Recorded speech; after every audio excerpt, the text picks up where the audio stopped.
Lil Malta inħobbuha u qed imbassru li n-negozju tagħna ikompli jespandi.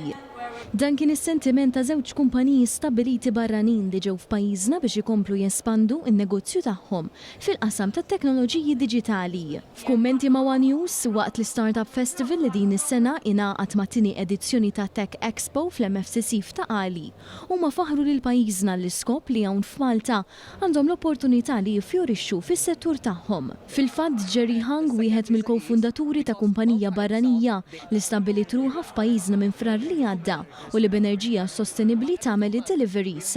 Stqar li minn dakinhar sa issa għamlu suċċess kbir b'iktar minn 2000 delivery f'ġurnata. Me and my co-founder, we are from Malaysia, and then we stay in Malta since last year.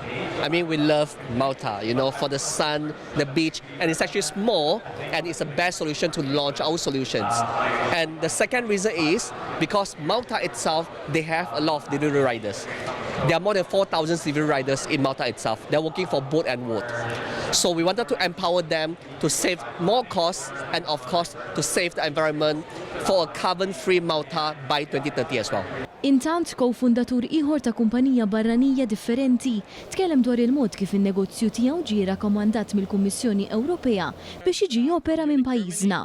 U għatenna li mhux biss qed ibassru li n-negozju tagħhom imur għall-aħjar imma jżid fid-domanda tiegħu fix-xhur u snin li ġejjin. We're here in Malta because of course we have a space problem. You have a lot of space built up and we can solve your parking problem. Come here from the European Commission. We were invited. We had some talks with the government and I hope we can improve our business and increase our business here.